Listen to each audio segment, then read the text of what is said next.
corazones limpios, Señor, danos corazones puros, Señor, danos novios. Y todas las muchachas respondieron con un gran suspiro, amén. Nos fascinan las historias de amor. Lo interesante acerca de esta historia es que no es una novela romántica, no. Es una verdadera historia, y es una de las más extraordinarias historias de amor jamás escritas. Benjamin Franklin, quien fuera uno de los fundadores de los Estados Unidos como nación, fue nombrado embajador de su país en Francia, y cuando él estuvo allá, se hizo miembro de una sociedad literaria. Durante las reuniones de esta sociedad, sus socios leían diferentes trabajos literarios, aún agnósticos, a quienes no les importaba en absoluto la Biblia. Pero Benjamin Franklin, sin decirles de dónde había sacado la historia, les relató la historia de Ruth. Cuando terminó, le dijeron, Dr. Franklin, esa es la más hermosa historia de amor que hemos escuchado. Quisiera darnos permiso para que la imprimamos y la demos a conocer al mundo. Benjamin Franklin rió de muy buena gana y les dijo, caballeros, esta historia ya está impresa y ya se la ha dado a conocer al mundo. La pueden encontrar en ese libro que ustedes desprecian, la Biblia. ¡Qué estupenda es esta historia! Y es el único libro de la Biblia que describe la vida de una mujer llamada Ruth. Y es una historia valiosa porque nos habla de redención. Ruth es en el Antiguo Testamento un retrato de la iglesia del Señor Jesucristo. Y el hombre con el cual se casó, Boaz, es el retrato de Cristo, nuestro Redentor. Y yo espero que usted sea muy bendecido al estudiar juntos esta historia. Nosotros somos la suma total de nuestras decisiones. Por eso quiero que piense en las decisiones que toma y oro a Dios para que algunos de ustedes hoy hagan la más grande decisión de toda su vida. Ahora permítanme hablar acerca del trasfondo de este libro. Fue escrito en tiempos difíciles, en días tenebrosos. Fue escrito en el tiempo de los jueces. Aunque tiene la Biblia abierta en el libro de Ruth, retroceda al libro de Jueces. Y observe el último versículo en el libro de Jueces, que dice, en estos días no había rey en Israel, cada uno hacía lo que bien le parecía. Es decir, eran tiempos difíciles, eran días espiritual y nacionalmente tenebrosos, había caos, apostasía y anarquía en la nación. Eran días económicamente inestables, había hambre. Eran días domésticamente peligrosos, ¿cómo lo vamos a ver? En todo sentido eran tiempos difíciles y aún así, después del libro de Jueces tenemos el libro de Ruth. Está ahí como una estrella deslumbrante en medio de la noche oscura, como una gardenia en un desierto árido de desesperación. Y lo que el libro de Ruth realmente es, escúcheme, es esperanza resplandeciente en los días tenebrosos. Amigos, estos son días tenebrosos, pero hay una esperanza resplandeciente, y quizá como Ruth, usted va a enfrentar días tenebrosos, problemas, tiempos de desesperación, y Jesucristo llegará a ser para usted lo que Boaz fue para Ruth. Y cuando usted dé su corazón a Jesucristo, va a encontrarse en medio de una hermosa historia de amor. Vamos a ver tres cosas en este capítulo. En primer lugar, el principio de la libertad de escoger.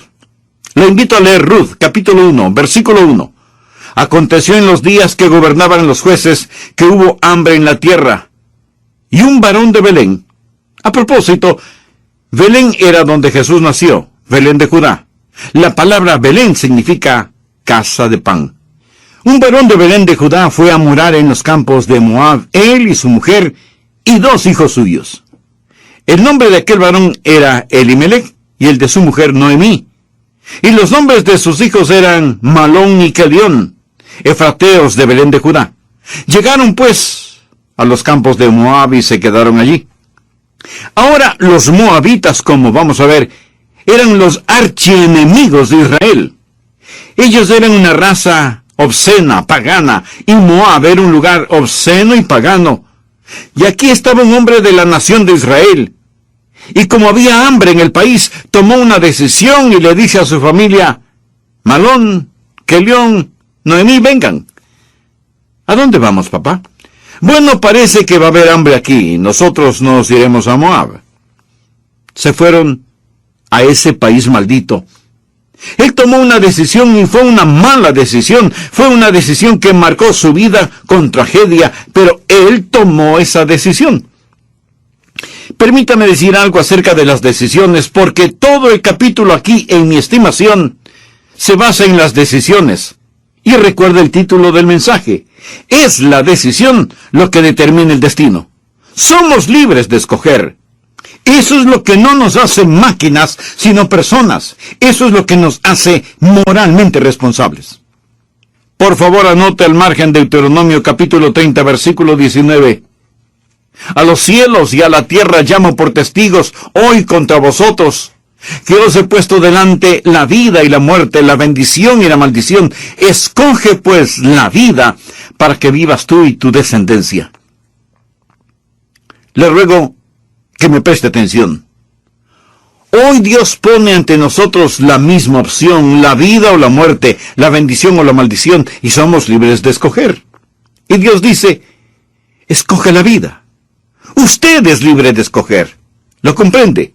Usted no es una máquina. No es una víctima del destino. Vote su horóscopo. Usted es libre de escoger. Pero ahora escúcheme. Usted no es libre para no escoger. Usted no puede decir, yo no escogeré entre la vida y la muerte. Negarse a la vida es escoger la muerte. Usted no es libre para no escoger.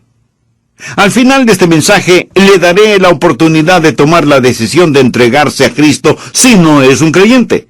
Usted tomará una decisión. Si dice, no voy a tomar una decisión hoy. Oh, sí, lo hará. Si decide no dar su corazón a Jesús, esa es una decisión. Usted decidió no hacerlo.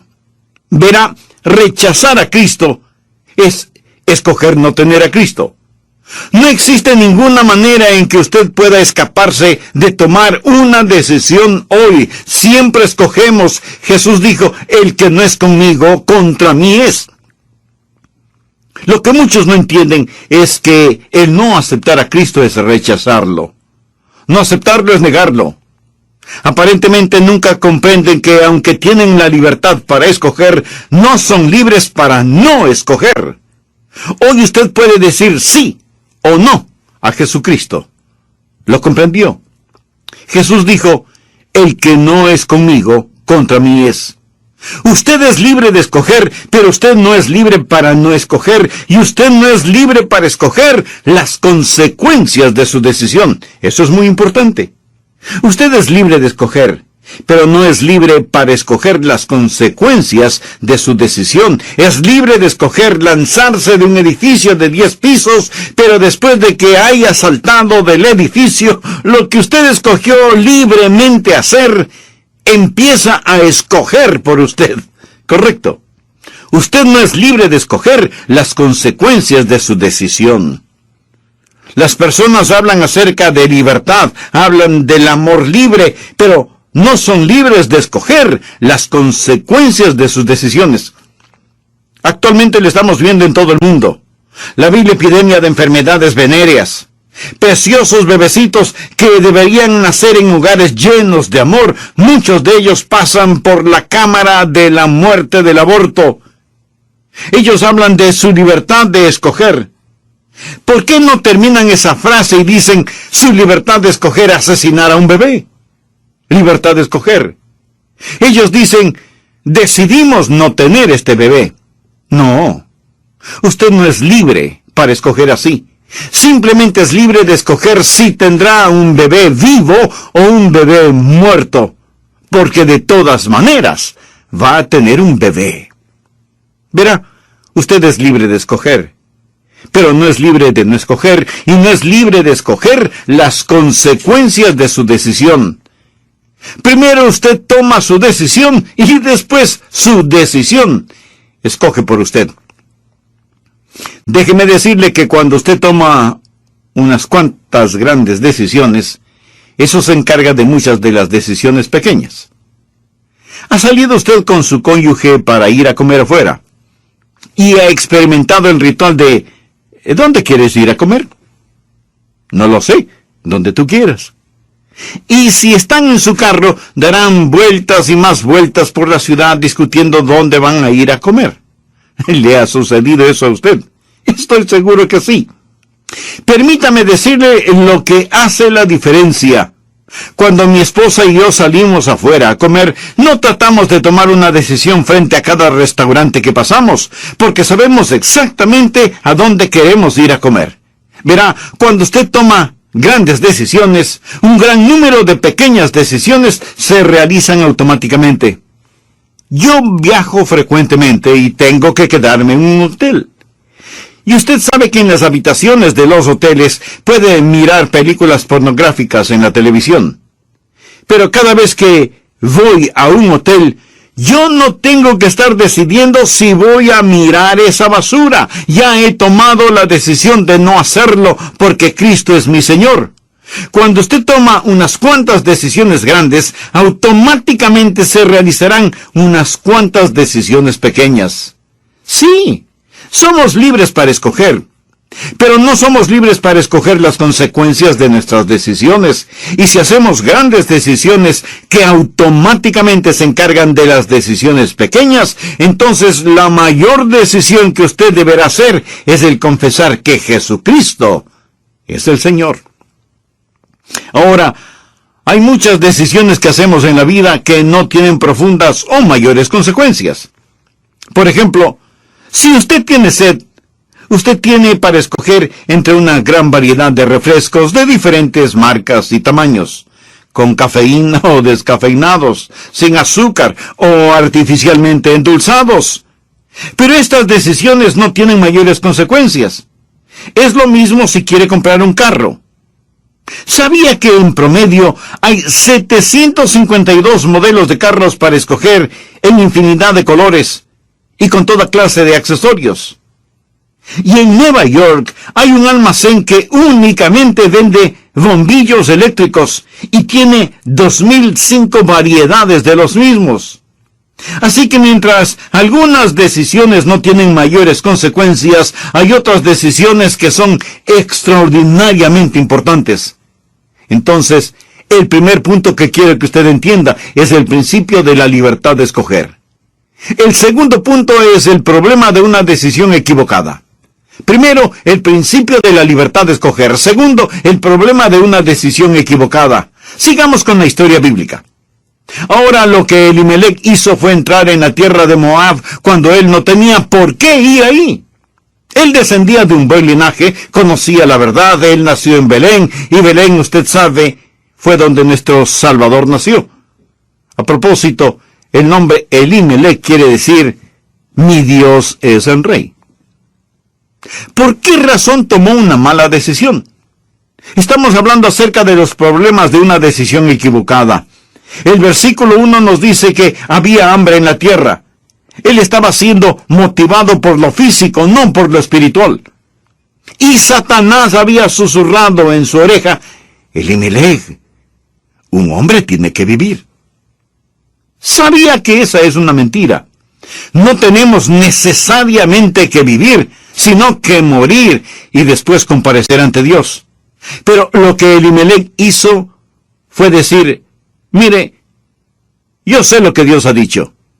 Sé que Dios ha prometido bendecirnos, pero tengo que cuidar de mí mismo. Y puso lo físico por sobre lo espiritual. Por favor, anote al margen Salmo 37. Joven fui y he envejecido, y no he visto justo desamparado, ni su descendencia que mendigue pan. Y Jesucristo en Mateo 6:33 dijo, mas buscad primeramente el reino de Dios y su justicia, y todas estas cosas os serán añadidas. Usted dirá, un momento, pastor, espere un momento. Yo no creo que eso es verdad. Bueno, permítame hacerle una pregunta. ¿Alguna vez usted ha puesto a Dios primero y Él le falló? Piénselo. Y no diga que no es verdad cuando no lo ha tratado. Ahora, la mayoría de las personas aman las cosas y usan o tratan de usar a Dios. Pero La verdad es que debemos amar a Dios y usar las cosas. Dios jamás obrará si le tenemos en segundo lugar. Elimelech hizo una decisión, pero su motivación era incorrecta. Era más material que espiritual. Pero Elimelech no solo tuvo una motivación equivocada, sino que utilizó el método equivocado, caminar por vista y no por fe. Él está mirando las apariencias. ¿Sabe lo que es la fe? Fe es creer a Dios a pesar de las apariencias y obedecer a Dios a pesar de las consecuencias. Aquí, ¿cuál es la apariencia? Que hay hambruna en la casa del pan, en la tierra de Belén. Así que su solución es ir a Moab. Y eso es caminar por vista y no por fe. Está tratando de escapar del problema. El salmista dijo: ¿quién me diese alas como de paloma? Volaría yo y descansaría. ¿Alguna vez usted ha hecho eso? Escapar, huir. ¿Alguna vez ha dicho: mis problemas son muy grandes, si solo pudiera irme a algún lugar solitario y dejar que el mundo siga su rumbo? ¿Quién me diese alas como de paloma? Volaría yo y descansaría. Amigo, escúcheme. Dios no quiere darle alas como de paloma para que vuele y escape. Dios quiere darle alas de águila para que vuele por sobre sus problemas, donde quiera que esté. Y si esto que llamamos cristianismo no da resultado ahora, si no trabaja en su situación actual, entonces no dará resultado en ninguna parte para nadie. Elimelech estuvo motivado primero por lo material en vez de lo espiritual. Segundo, tuvo la motivación y el método equivocados, caminar por vista y no por fe. Y tercero, tomó la decisión equivocada porque tuvo el amo equivocado. Cuando él fue a Moab, fue a territorio enemigo. Los moabitas eran enemigos de Dios, habían invadido Israel y gobernado por 18 años, y Dios había puesto una maldición sobre ellos. ¿Sabía que cuando usted y yo vivimos en descreimiento y desobediencia a Dios, deshonramos a Dios y entramos en territorio del enemigo? ¿Y qué es lo que sucedió con este hombre cuando trajo a toda su familia a vivir en territorio enemigo? Él tenía 2 hijos. ¿Y sabe lo que hicieron? Se casaron con mujeres moabitas y toda su vida desde entonces fue un verdadero desorden porque no pudo o no quiso creer a Dios. Amigo, ¿tiene su vida en total desorden? Seguramente la causa es espiritual. ¿Cree usted en Dios y a Dios? Si no cree, no en vano su vida es un desorden. No quisiera este mismo momento hacer una decisión por Cristo. Es la más grande e importante decisión de toda su vida. Permítame hacer un breve resumen de lo que estudiamos en el programa anterior al hablar del tema cómo tener esperanza firme en un mundo incierto. Estamos estudiando el capítulo 1 de la segunda epístola del apóstol Pablo a los tesalonicenses y abarcando el tema de los últimos tiempos. Y con toda honestidad debo decir que no tenemos la seguridad de que los nuestros sean los últimos tiempos. Pero escúcheme atentamente. En un sentido de la palabra, los últimos tiempos comenzaron con la ascensión del Señor Jesús al cielo, y desde entonces hasta este mismo momento estamos viviendo al borde de la eternidad. Y aunque es muy cierto que Jesús puede regresar en cualquier momento, esto ha sido así desde hace más de 2000 años. Cuando Pablo escribió a los hermanos en la iglesia de Tesalónica, hizo referencia a una fe firme en un mundo que ya en ese entonces era incierto. Y de esa enseñanza paulina podemos aprender 3 verdades fundamentales, de las cuales ya hemos estudiado 2. Primera, usted no debe desanimarse, y segunda, usted no debe ser engañado. Pablo les dice a los tesalonicenses no solo que no deben desmayar, sino que no deben dejarse engañar. No os dejéis mover fácilmente de vuestro modo de pensar. Nadie os engañe de ninguna manera. Espero que usted tenga la buena costumbre de escuchar estos programas con su Biblia a la mano y un cuaderno de notas. Así aprovechará al máximo lo que Dios quiere enseñarle por medio de este estudio bíblico. En relación con el anticristo, escuche lo que Jesús dijo en Mateo 24:15. Por tanto, cuando veáis en el lugar santo la abominación desoladora de que habló el profeta Daniel, el que lee, entienda, esa será la señal de que la gran tribulación va a comenzar. ¿Cuándo será revelado el anticristo? Volvamos al verso 3 de 2 Tesalonicenses. Nadie os engañe en ninguna manera, porque no vendrá sin que antes venga la apostasía y se manifieste el hombre de pecado, el hijo de perdición. Ahora, ¿qué es lo que eso nos dice a nosotros? Nos dice que el anticristo ya está vivo y entre nosotros, pero aún no ha sido revelado y que puede estar viviendo en algún lugar del mundo.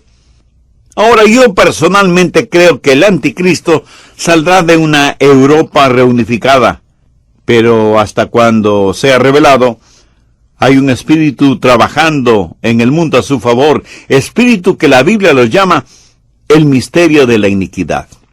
2 Tesalonicenses 2, los versos 6 y 7. Y ahora vosotros sabéis lo que lo detiene, a fin de que a su debido tiempo se manifieste, porque ya está en acción el misterio de la iniquidad, solo que hay quien al presente lo detiene, hasta que él a su vez sea quitado de en medio. Amigo, quiero que entienda muy bien lo siguiente. El verso 6 dice, y ahora vosotros sabéis lo que lo detiene, a fin de que a su debido tiempo se manifiesta. Y eso quiere decir que si el anticristo está vivo y bien en nuestros días, hay algo que lo detiene, que no le deja actuar. El anticristo no aparecerá en el escenario del mundo hasta que sea el momento apropiado. Y la primera parte del verso 7 dice, porque ya está en acción el misterio de iniquidad. Si usted no puede ver el espíritu del anticristo trabajando en el mundo hoy, es que está padeciendo de absoluta ceguera espiritual. Porque ya está en acción el misterio de la iniquidad. Solo que hay quien al presente lo detiene, hasta que él a su vez sea quitado de en medio. Note dos frases muy importantes. En el verso 6, vosotros sabéis lo que lo detiene. Y en el verso 7, solo que hay quien al presente lo detiene. Bien, ¿qué es lo que lo detiene? La iglesia. Pero cuando la iglesia sea arrebatada, ¿quién lo detendrá? El Espíritu Santo. ¿Cuándo la iglesia que es habitada por el Espíritu Santo ya no detendrá al anticristo? Bueno, cuando sea arrebatada al cielo. Entonces, el Señor mismo con voz de mando, con voz de arcángel y con trompeta de Dios descenderá del cielo y los muertos en Cristo resucitarán primero. Luego nosotros los que vivimos, los que hayamos quedado, seremos arrebatados con ellos en las nubes para recibir al Señor en el aire y así estaremos siempre con el Señor. Y si el Espíritu Santo y la iglesia ya no están en la tierra, nada detendrá las actividades del anticristo. ¿Sabía usted que la iglesia en realidad restringe el poder del diablo? Y que el Espíritu Santo, habitando en los creyentes, detiene a Satanás para que no haga todo lo que quiere hacer. Estudie el libro de Job y descubrirá que Satanás se queja delante de Dios porque no le deja hacer todo lo que él quiere hacer. Pero uno de estos días, el diablo no tendrá restricciones. ¿Cuándo sucederá eso? Cuando nosotros, la iglesia de Cristo, ya no estemos aquí. Los inconversos, por lo general, no nos quieren a nosotros, los creyentes evangélicos. Desean que no estemos aquí. Para ellos somos como una piedra en el zapato o como una basura en el ojo. Sin embargo, la Biblia dice que somos sal y luz. ¿Qué hace la sal a más de dar sabor? Conserva los alimentos, pero también irrita. Uno de estos días, esta sal que conserva e irrita será quitada del mundo. ¿Qué hace la luz? La luz ilumina y revela. Uno de estos días, esta luz reveladora e iluminadora será quitada del mundo. Uno de estos días, ya no será posible escuchar estudios bíblicos y mensajes como el que hoy comparto con usted. Entonces aparecerá el anticristo, el hombre de pecado, el hijo de perdición, y será revelado. Cuando la iglesia y el Espíritu Santo sean quitados del mundo, entonces un maremoto de maldad y perversidad inundará la tierra y nada podrá detenerlo. Sería como tratar de detener las cataratas del Niágara con una represa hecha con palillo de dientes. Y seguramente alguien me preguntará, pastor, ¿quiere decir que el Espíritu Santo de Dios ya no estará en la tierra? Mi amigo, esa es una pregunta muy válida. El Espíritu Santo de Dios está en todas partes y no hay ningún lugar en donde Dios no esté. Pero el apóstol Pablo está hablando del poder restrictivo del Espíritu Santo. Se podría decir que el Espíritu Santo se hará a un lado.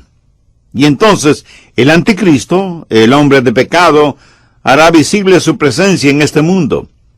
Él será el sumum de todos los Atilas, los Hitlers, los Stalins, los Napoleones, los Osama Bin Ladens, los Khomeini's y los Saddam Husseins que han existido y que existen y que existirán. Él será el extracto de todo lo que es diabólico. Será un brillante genio intelectual. Su autoridad será total y dominadora. Su odio no conocerá fronteras. Sus técnicas serán incomparables.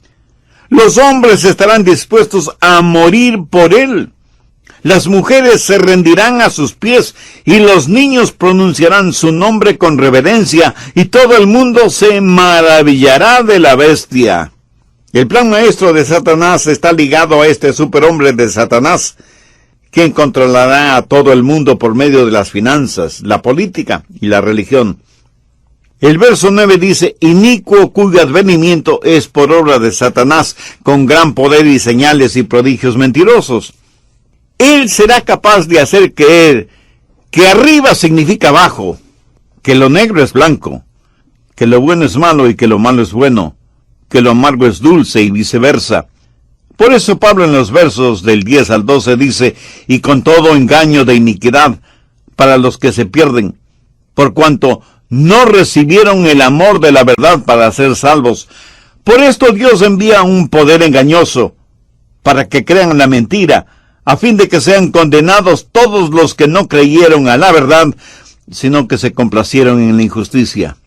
Amiga, amigo, si usted está pensando hacer una decisión por Cristo después del rapto, se lo puedo asegurar que será demasiado tarde. Es cierto, habrá alguna gente que se salve después del rapto, pero no personas que van cada domingo a sus iglesias y se sientan en cómodas sillas, o que escuchan programas como el presente, y que cuando escuchan el plan de salvación y la invitación para que se arrepientan de sus pecados y reciban perdón por medio de Jesucristo, dicen, no quiero recibir a Jesús como mi Salvador. Con esto, lo que están diciendo es que no creen en la verdad y se complacen en la injusticia. A un hombre o a una mujer a quien se le presenta la verdad de Dios, no la de los hombres, y que piensa en su pecado y que prefiere su pecado a la verdad, Dios le dirá, con tu pecado llevarás el equipaje de tu incredulidad cuando la iglesia sea arrebatada. La Biblia dice que los seres humanos estarán más prontos a creer las mentiras del anticristo que la verdad de Jesús. Parece que algunos piensan de la siguiente manera, voy a esperar hasta el rapto, y si eso sucede y los demás desaparecen, entonces buscaré la salvación. ¿Me permite decirle algo al respecto? No, usted no buscará ninguna salvación porque creerá más las mentiras del anticristo. Y aunque experimente la gran tribulación, finalmente morirá y se irá al infierno. Y si solo escuchar esto le parece duro, imagínese lo que será en la realidad. Pablo les dice a los tesalonicenses que, primero, no deben estar desanimados. Segundo, que no deben dejarse engañar. Y tercero, que no serán decepcionados. Veamos el verso 8. Y entonces se manifestará aquel inicuo a quien el Señor matará con el espíritu de su boca y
destruirá con el resplandor de su venida.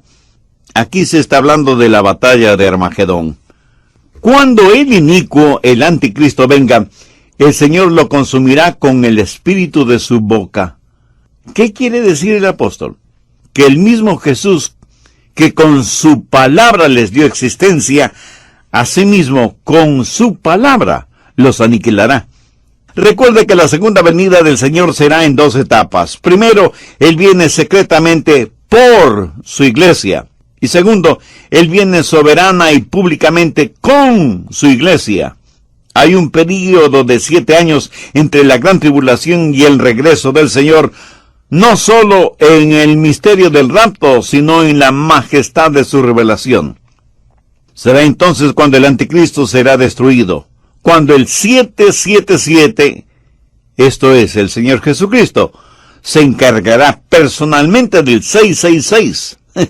Esto es el anticristo. Será cuando Jesús, a quien le pusieron una corona de espinas, tendrá una diadema de brillantes. Cuando Jesús, que murió en lugar de los pecadores, vendrá para ejecutar juicio sobre aquellos que rechazaron y se burlaron de su amor. El que vino la primera vez para buscar y salvar lo que se había perdido, vendrá para juzgar.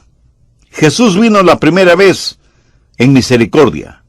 La segunda vez vendrá como llama de fuego. La primera vez vino en humildad. La segunda vez vendrá en gloria, con indescriptible poder. Ahora bien, ¿qué significa todo esto para usted, para mí, para todos nosotros? Bueno, por lo menos debe significar 5 cosas. Primero, que hay un factor de intercesión. Segundo, que hay un factor de ganar almas. Tercero, que hay un factor de preparación familiar.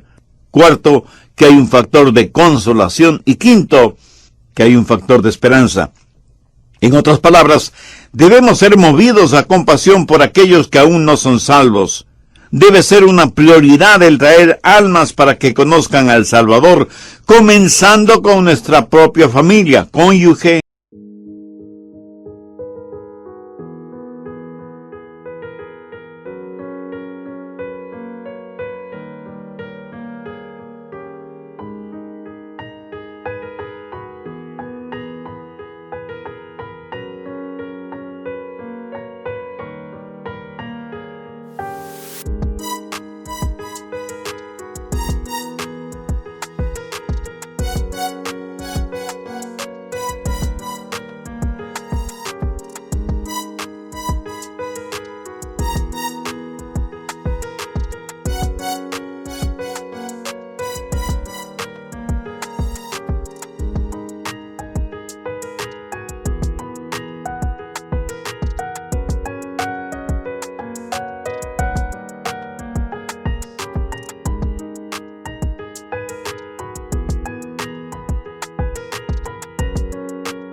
hijos, familiares cercanos y lejanos, amigos, socios, compañeros de trabajo.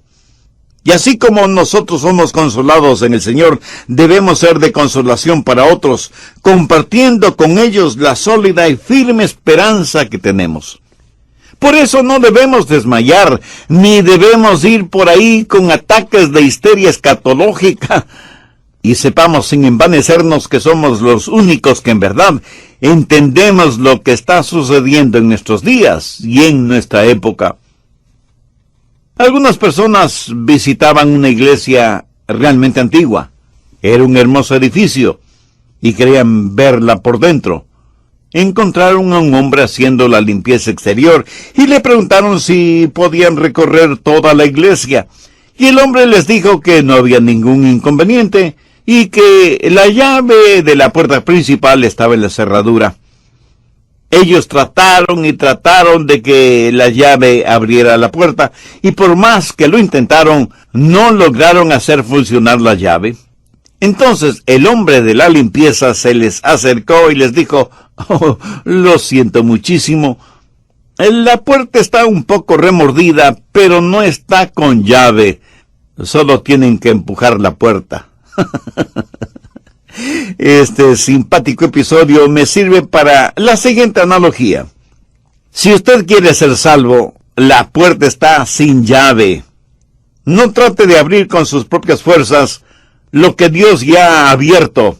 Acérquese a Dios tal y como usted es, para que Él haga en usted lo que debe ser. Si aún no es salvo, deténgase este mismo